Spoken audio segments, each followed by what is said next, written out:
Though Buddy Holly's career lasted only 2 short years, his impact on rock and roll and pop culture is undeniable. Born Charles Hardin Holly to a musical family in Lubbock, Texas, Holly spent his youth learning and playing music. In 1955, Holly, then just a teenager, opened for Elvis. In 1957, he released his song That'll Be the Day with his band The Crickets. The song topped the charts and made the band a hit, and soon after, the group went on tour. In August of that year, they became the first white act to take the stage at Harlem's famed Apollo Theater. Holly also found love during this time in his life. In 1958, he met Maria Santiago, a receptionist at a music publishing company in New York. He asked Santiago to marry him on their first date, and shortly after, the pair married in Texas. Sadly, Holly and the Crickets parted ways soon after, apparently due to creative differences. It didn't help that Holly wanted to stay in New York either, while his bandmates wanted to return home.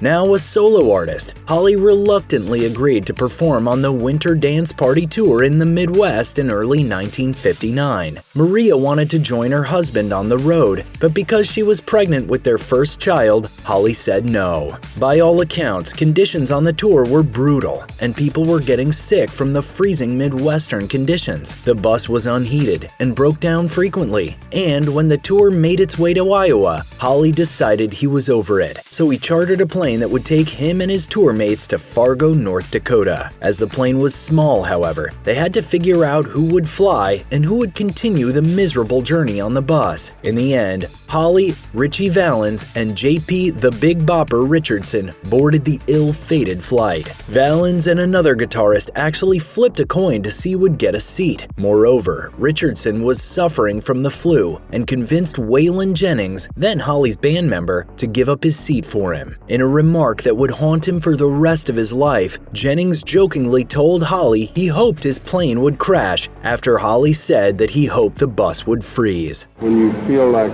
you feel guilty about it and everything, you're thinking, trying to find reasons that you might have caused it, After a successful show at the Surf Ballroom, Holly and his colleagues headed to the nearby Mason City Airport and departed sometime before 1 a.m. The plane crashed just a few miles into the journey, killing Holly, Valens, Richardson, and their young pilot. The 3 singers had been ejected from the aircraft in the crash, and Holly's body was found 20 feet away from the wreck. It was later determined that poor weather conditions and pilot error were to blame for the accident. Holly was only 22 years old when he died. His autopsy report painted a gruesome picture of the accident. It found that his skull had been split and that most of his brain tissue was missing. Both of his ears were bleeding and his face and scrotum were lacerated. His chest had been crushed too, and he had multiple fractures including in his left forearm, right elbow, and his thighs and legs. Holly's wife, Maria, learned of his death through the news and suffered a miscarriage shortly after. She refused to attend the funeral and has never visited Holly's grave. She is still alive today too, and owns all the rights to his name, image, trademark, and intellectual property. In 1987, she helped enact the Buddy Holly Bill to prevent the families of dead celebrities from being exploited.